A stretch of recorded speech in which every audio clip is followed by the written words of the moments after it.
Nós vamos iniciar hoje nossa primeira matéria, né, nosso primeiro estudo, que é falar um pouquinho sobre pena, né?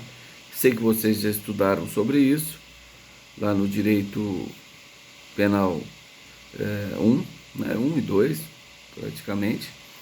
E agora, antes de adentrar especificamente na execução criminal, nós vamos falar um pouquinho de sanções, né?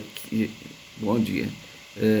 Nós vamos falar de sanções, que é a pena e medida de segurança, né?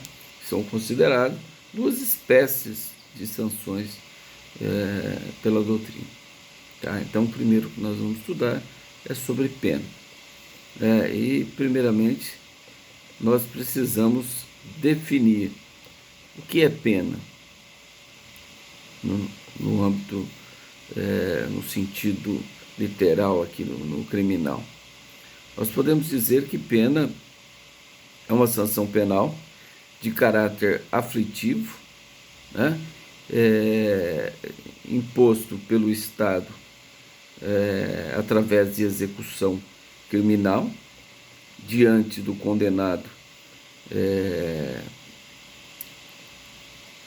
derivado de uma sentença condenatória, né?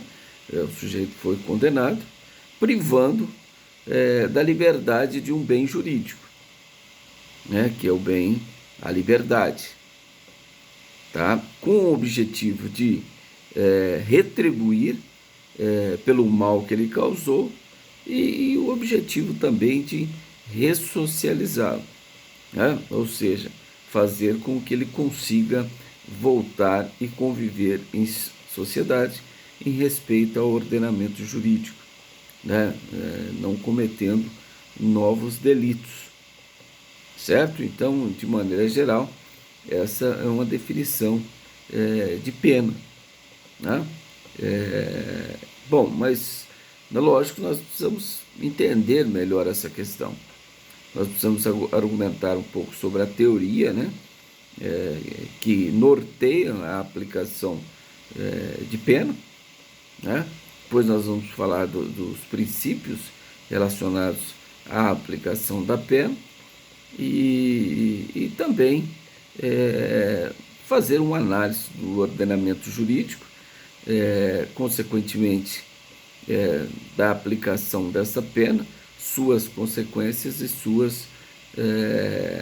seus reflexos diante da sociedade no que se refere à criminalidade, à superlotação dos presídios, se isso contribui para a ressocialização, se nós punimos muito e punimos mal, né? Nós vamos enfrentar todas essas questões. Mas, inicialmente, vamos falar um pouquinho sobre as teorias, né? As teorias que norteiam, que fundamentam essa aplicação da pena, que vocês já devem ter estudado. Primeiro é a teoria absoluta ou retributiva, ou seja, entende-se que a pena que o sujeito que foi condenado está recebendo, ela é um castigo, é uma retribuição pelo mal que ele fez. Então ele violou o ordenamento jurídico, né, o direito penais ou as leis especiais. Portanto, o Estado, ao executar, ele estará retribuindo a privação da liberdade dele, tendo em vista o mal que ele praticou. Então, essa é a teoria absoluta. Já a teoria relativa, ou também considerada, chamada também de finalista, o objetivo está no sentido da prevenção, né? Então, a pena serve como a prevenção. Mas que prevenção? A prevenção especial e a prevenção geral. A prevenção especial é que o sujeito que foi condenado e está cumprindo ou cumpriu a pena, isto para ele servirá de exemplo para que ele não volte a delinquir. Então, olha, tá vendo? Você transgrediu aquele comportamento que é, não se pode matar alguém, a não ser por uma causa excludente da ilicitude, né? Caso contrário, você não pode matar outra pessoa. Então, ele matou. Então, servirá de exemplo para ele que se ele agir num comportamento semelhante, ele vai receber o mesmo tratamento do Estado, que é a aplicação da pena, certo? E a prevenção geral.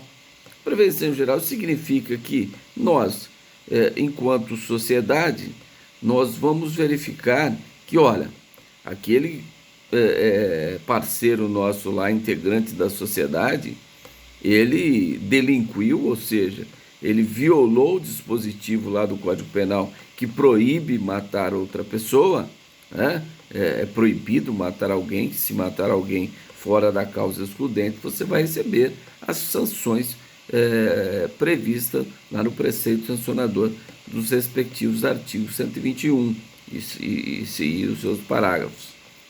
Tá certo? Então, isso a sociedade vai ter como exemplo.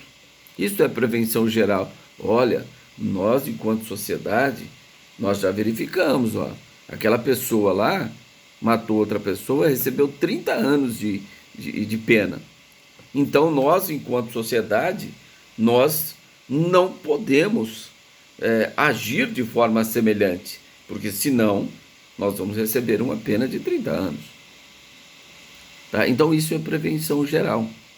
A prevenção especial é enquanto sujeito, né, que recebeu a pena, né, e com exemplo. E a prevenção geral é nós, enquanto sociedade, verificando que aquele integrante da sociedade que desviou a sua conduta, praticando aquele fato típico, antijurídico e culpável, se nós agirmos semelhante à forma que aquele indivíduo agiu, nós vamos receber também o mesmo tratamento. Ou seja, nós podemos receber uma pena hoje até 40 anos e ir para o cárcere, né? Então, isto é para a teoria relativa ou finalista. E nós temos a outra teoria, que é a teoria mista ou eclética, né?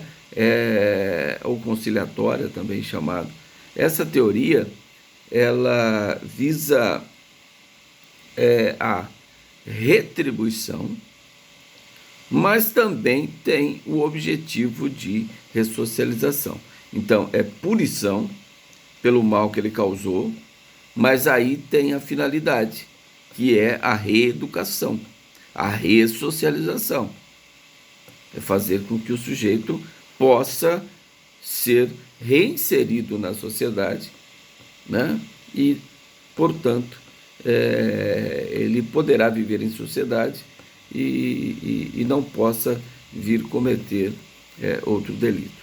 Então, nós temos essas três teorias que norteiam, que fundamentam a aplicação da pena, tá? E, por último, eu vou fazer um breve comentário, né? Quem assistiu aquela palestra do Dr. Lincoln, né? Meu primo, ele é juiz federal lá em Ilhéus. Ele deu uma palestra naquela primeira semana do dia 8 sobre a teoria agnóstica da pena. Então, ele segue esta corrente, negando o direito penal, negando as leis especiais que traz esse preceito sancionador de pena de reclusão, de detenção, de regime fechado, de regime semiaberto. Então, é uma negação total, que não existe fundamento jurídico para a aplicação da pena, da forma que está, né? Entendendo como fascista, né? Esse Código Penal na maneira que ele está concebido. E nesse sentido, ele diz o quê? A pena, então, ela não encontra fundamento jurídico, ela encontra fundamento político. Como a guerra também, nós não encontramos nenhum fundamento jurídico para a guerra, mas nós encontramos fundamento. Pois não. Ó, mas eu estou encostado aqui.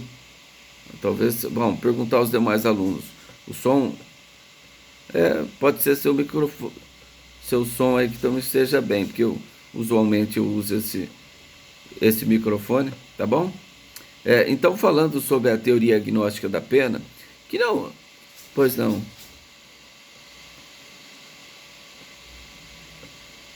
vou, eu estou gravando a aula aqui e vou disponibilizar para vocês no meu canal no YouTube, tá? Mas eu vou gravar aqui também, tá bom? Então, para a teoria agnóstica, há uma negação total do sistema penal da forma que se encontra, ou seja, o direito material, considerando como fascista o Código Penal. E nesse sentido, entende que a pena não tem fundamentação jurídica, a fundamentação é política. Como eu exemplifiquei, a guerra, por exemplo, não se encontra um fundamento jurídico para a guerra, mas sim fundamento político. Então, essa teoria é defendida por professor Zaffaroni, que tem um reconhecimento aí nacional e internacional, e também aqui no Brasil, Nilo Batista, que é um dos seus seguidores.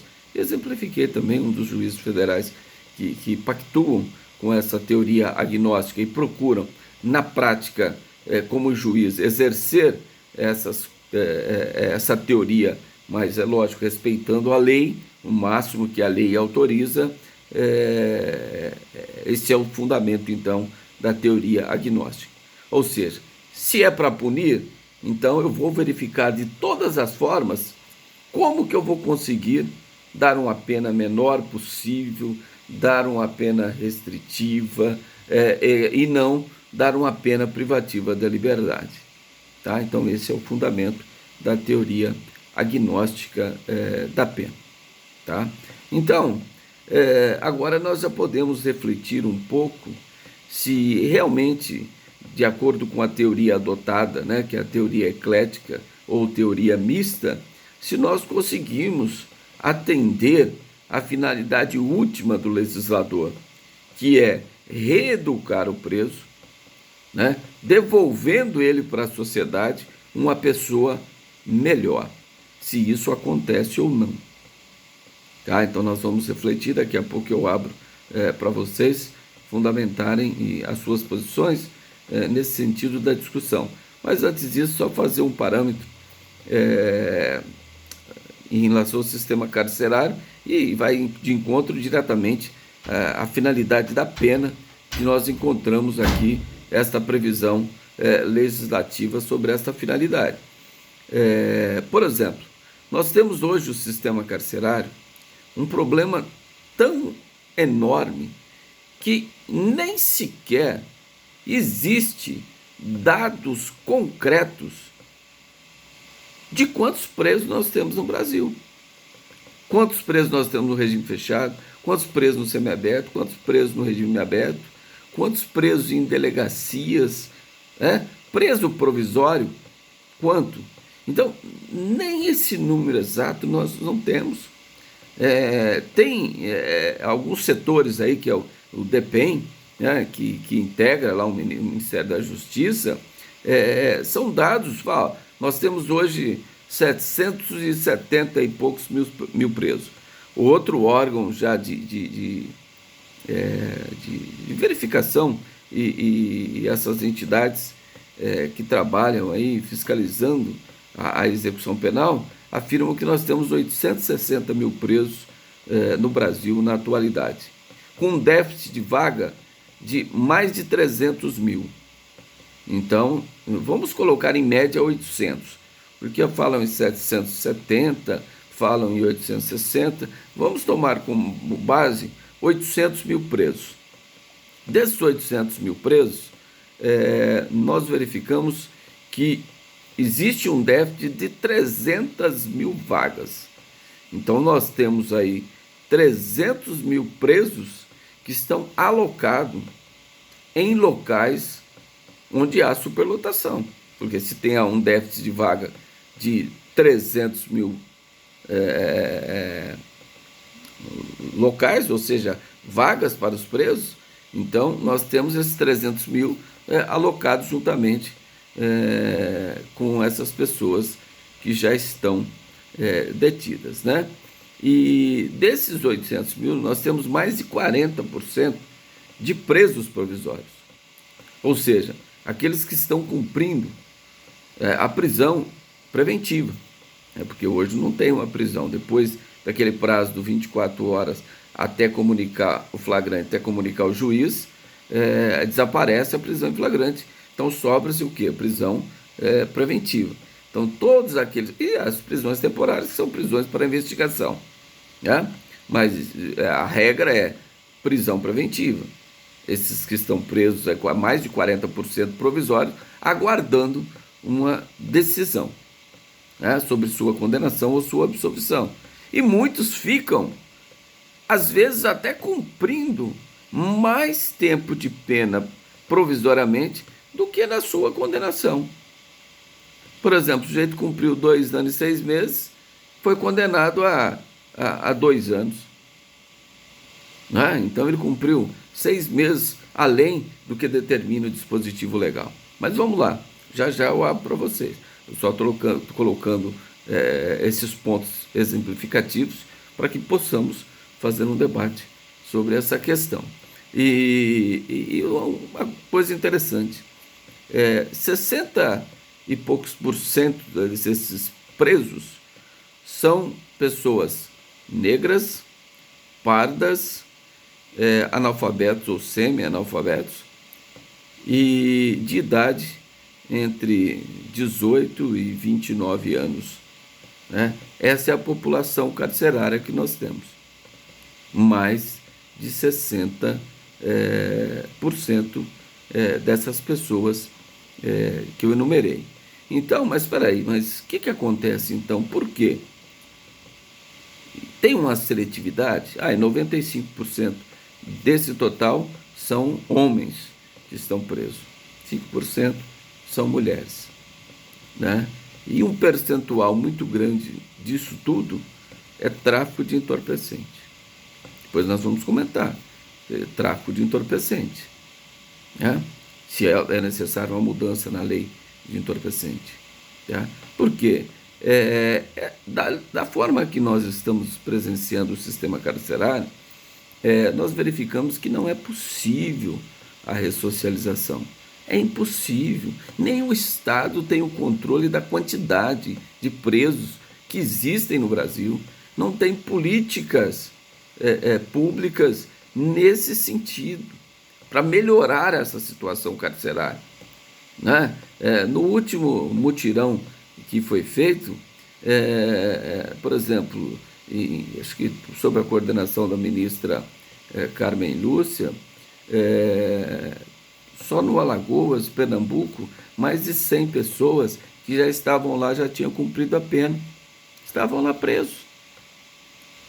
Né? Muitas pessoas que estão presas, quase que cumprindo a integridade, a totalidade da pena, em abstrato, sem ser condenado. Então, o legislador, até criando as medidas cautelares alternativas, lá do artigo 319, isso em 2010, na reforma sobre prisões, ele teve um pensamento nesse sentido para desafogar o sistema carcerário. Por quê?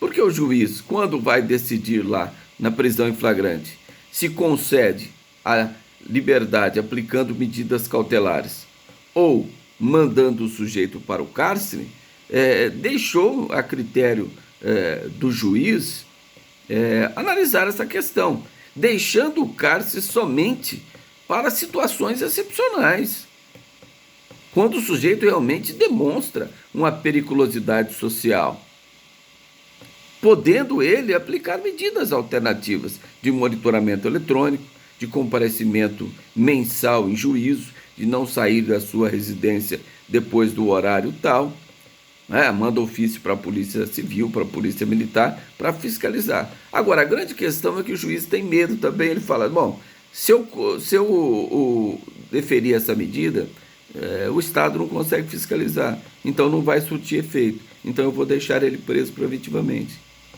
Então tem juízes que contribuem e muito para essa superlotação do sistema carcerário. Nesse sentido, juízes que são punitivistas. Né? Caso que eu atuei, o sujeito primário sem antecedentes, porte ilegal de arma, arma sem arma de calibre permitido, só não tinha o registro. A pena mínima 3 anos, sujeito primário. Então, é um direito subjetivo dele que veja ser aplicado em seu favor as penas alternativas do artigo 44. E o juiz não determinou a prisão preventiva dele. Olha que mentalidade. Primeiro, o sujeito é primário. Se ao final ele for considerado culpado, a pena deve ser mínima, conforme a orientação doutrinária e jurisprudencial. Então, qual seria a pena mínima? 3. Não houve violência à pessoa nem grave ameaça. Então, eu posso aplicar a pena alternativa. Então, mas por que eu mandei ele para a cadeia, então? Então, infelizmente, a formação de juízes também, a péssima formação de juízes também, ou essa visão punitivista em achar que o juiz pode combater o crime. O juiz não pode combater o crime, o juiz tem que ser absolutamente imparcial. Se ele fala que vai ter que combater o crime, o autor do crime é inimigo dele. Portanto, se ele tem um inimigo, o juiz não pode julgar o inimigo. Então, essa questão da imparcialidade do juiz não é garantia para ele, é um dever que ele tem de ser imparcial e somente o dever de aplicar o direito ao caso concreto. Essa é a função do juiz, observando a legislação pertinente e tendo em mente que o legislador pensou o quê? Olha, somente se decreta a prisão preventiva quando nenhuma das medidas cautelares descritas no artigo 319 surtirem efeito. Então, você pode decretar a prisão preventiva. Então, quando eu falo que 60% são negros e pardos e a idade entre 18 e 29 anos, nós verificamos aí que há um racismo estrutural, ou seja, pune-se mais o negro. Mas por quê? Há uma tendência, né, estrutural que vem, olha, entre o negro e o branco, o negro é condenado a pena maior. Olha aqui, então é possível, nós temos que estudar, e há estudos nesse sentido, qual é essa razão, né? Essa discriminação que é realmente estrutural, ela é histórica pelo período que nós tivemos aí de escravidão. Isso vem até hoje, está aí uma estatística direto do sistema carcerário, refletindo na criminalidade. Por quê? Mas tem cotas hoje. Tá, mas a cota ela é em cima, é para concurso público.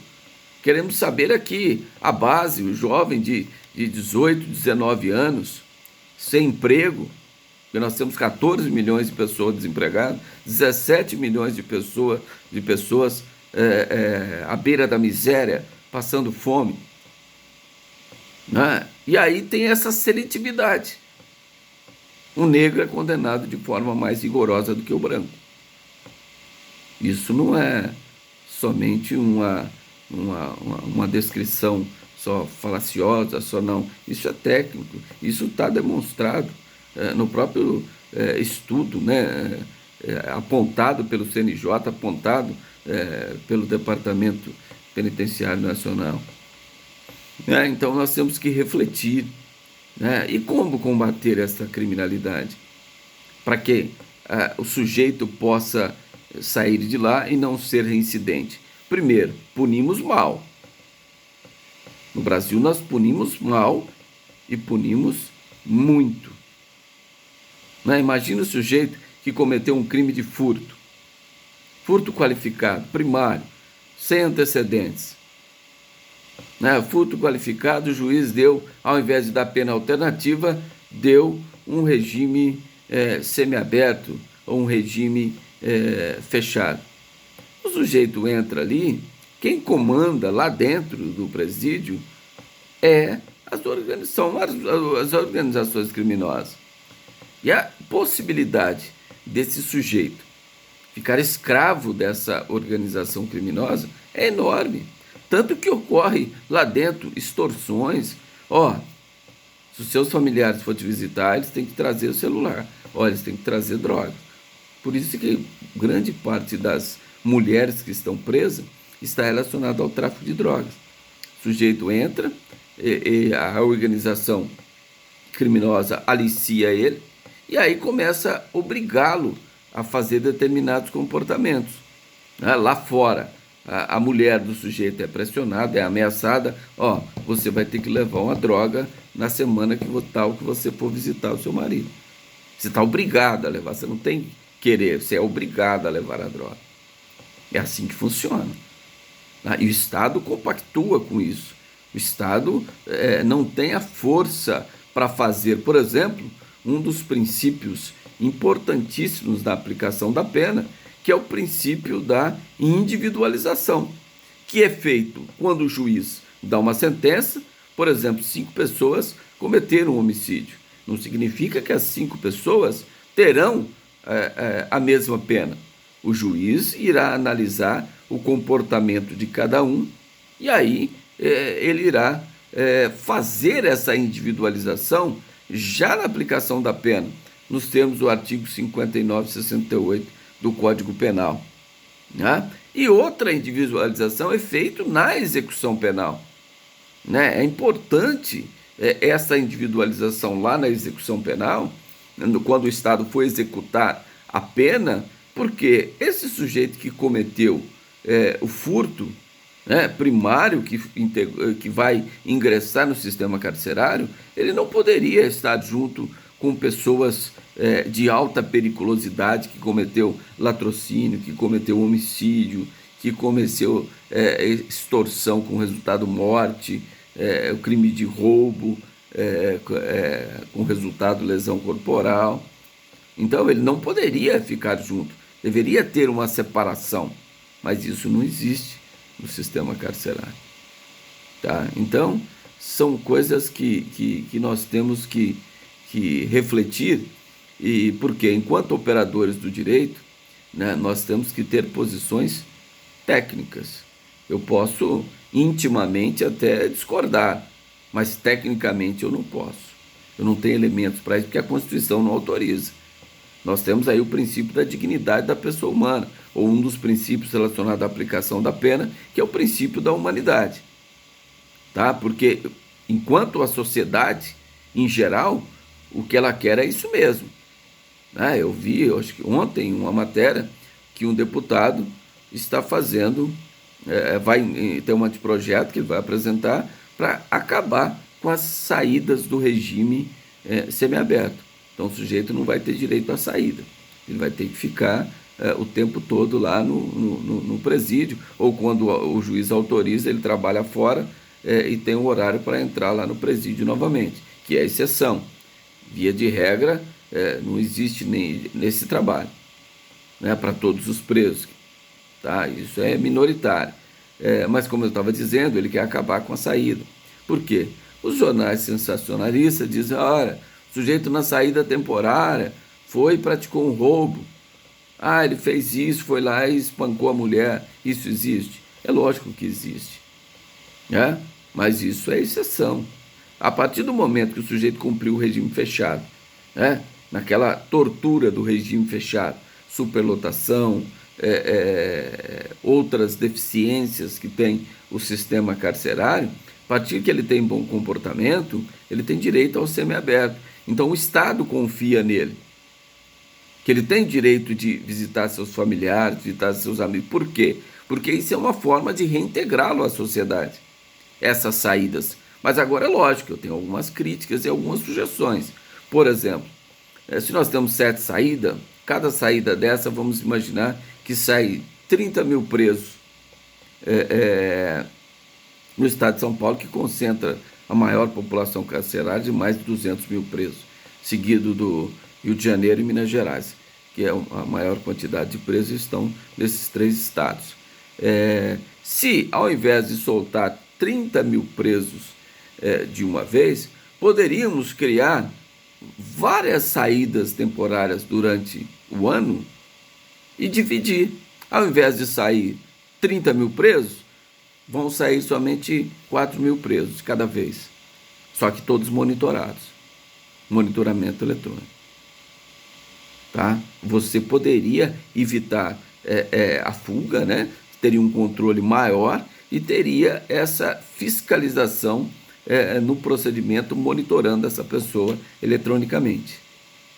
Tá certo? Então, essa é uma visão que eu tenho que poderia surtir efeito. Então, ao invés de 7, vamos lá, vamos ter 30 saídas. Só que cada saída vai sair somente 3 mil presos ou 2 mil presos, e todos eles saírem de forma monitorada. Isso é uma forma de inseri-lo à sociedade. Imagine deixar o sujeito lá o tempo todo no presídio, depois falar, agora você pode ir embora no aberto, você está livre. Porque o aberto que o sujeito faz, no máximo, é ir lá assinar todo mês lá no fórum, ou a cada 2 meses, e justificar se ele está trabalhando ou não. Porque não tem casa do albergado, que seria o local onde o sujeito no regime aberto deveria cumprir sua pena. Não, não existe isso. Por isso que criaram a prisão albergue domiciliar. Ó, você fica em casa, você tem que trabalhar e vem aqui e justifica as suas atividades. Tá? Então, essa seria uma proposta que, ao meu ver, poderia surtir algum efeito e não acabar com a saída. Isso só vai gerar revolta. O sujeito sai de lá revoltado. Isso é que para a sociedade tá bom. O deputado quis fazer isso para ele obter voto. Porque enquanto sociedade, você tem um pensamento. Olha, preso bom, criminoso bom é o que está lá na cadeia, é o que está morto. Isso é o que eles pregam aí no dia a dia, nos jornais sensacionalistas e a sociedade em geral. Esse deputado está agindo como a sociedade quer. Mas será que nós, como operadores do direito, nós aceitamos isso? Será que isso seria viável? Seria uma proposta correta de acordo com o que nós enfrentamos no sistema carcerário atual? Então, enquanto operadores do direito, nós temos que ter uma visão técnica, uma visão constitucional, certo? Não é porque eu sou criminalista que eu defendo o direito de preso, não. Nada a ver. Não tenho nada com o preso, eu tenho com o processo dele. A minha influência é sobre o processo. Ele é culpado. Peraí, mas o processo demonstra e não tem provas para dizer que ele é culpado. Então a função do advogado é essa, é atuar de forma a minorar, a melhorar a situação criminal do réu, de acordo com o processo, o devido processo legal. É isso que o advogado faz. Então o interesse do advogado realmente é esse, e ele é indispensável à administração da justiça, justamente aqui falando na área criminal, justamente é isso. Mas é lógico que eu falo como enquanto sociedade. Eu defendo os interesses dele no processo, mas eu não estou contribuindo para o aumento da criminalidade de forma alguma. Essa não é a função do advogado. Agora, nós, enquanto operadores do direito, enquanto integrantes da sociedade, nós temos que mudar esse pensamento da sociedade, mudar esse pensamento político. Porque o político que faz isso, ele quer o quê? Votos. Porque a sociedade quer ouvir isso. Vamos tirar todos os direitos do preso. Legal, vou votar naquele político, que ele é ótimo. Ele está pensando aqui na sociedade, que não vai diminuir a criminalidade. Mas não, só aumenta. A criminalidade de 2004, 2002 para cá, quase que dobrou. Da década de 90 para cá, quadriplicou o número de presos. Então, vamos aumentar a pena, 40 anos. E daí? Vai diminuir? Nesse sistema carcerário atual, vai diminuir a criminalidade? O sujeito vai sair de lá ressocializado? Lógico que não. Tráfico de drogas em 2006, a pena foi de 5 a 15. Era de 3, salvo engano, de 3 a 10. Foi para 5 a 15 anos. De 2006 para cá, o que aconteceu? Só aumentou o tráfico de drogas. Então, falar que aumentar a pena vai ser uma forma de combater a criminalidade, estamos devidamente equivocados, porque o sistema carcerário não responde. O sujeito sai de lá mais revoltado, mais infeliz, propício, ou integrando já a organização criminosa, sai de lá e volta a delinquir. Talvez ainda mais perigoso do que ele era quando ele foi para o cárcere. Agora, diferentemente, uma pessoa que já é socializada e comete um desvio de conduta, será que ela precisa de ressocialização? Não, o sujeito, por circunstância excepcional, primário, o caso, vou dar um exemplo. O sujeito cometeu um roubo quando ele tinha 18 anos. Crime grave, ficou lá 1 ano e tanto preso. Tá? Então, ele foi condenado. Eu consegui a liberdade dele antes da condenação. Ele foi condenado. Nessa condenação eu recorri e tal, manteve. Ele teria que cumprir mais de 1 mês no regime fechado para depois ter o regime aberto. Isso depois de 8 anos. Depois de 8 anos. Então, desses 8 anos que ele cometeu o crime, ele ficou preso, aí sobrou 7.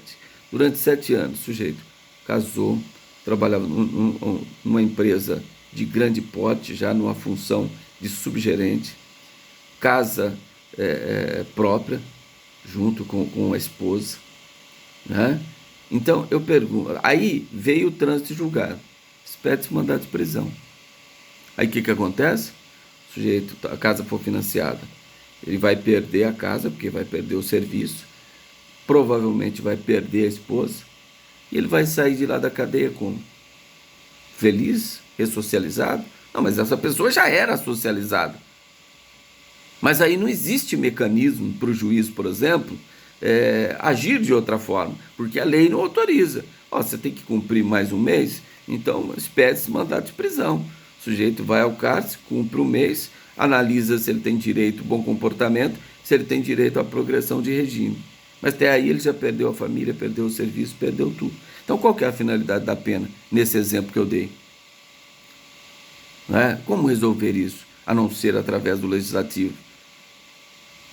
Que o processo seja sério, que o processo seja rápido. Por isso que nós temos uma sensação de impunidade, porque o processo é demorado. Mas por culpa de quem? Por culpa do próprio Estado, que não dá condições para que o processo seja rápido, garantindo os direitos constitucionais, porque nós não podemos tirar as garantias constitucionais para que o processo seja rápido. Não, tem que ter o contraditório, tem que ter ampla defesa, tem que ter o devido processo legal, mas isso pode ser modificado para ser mais sério.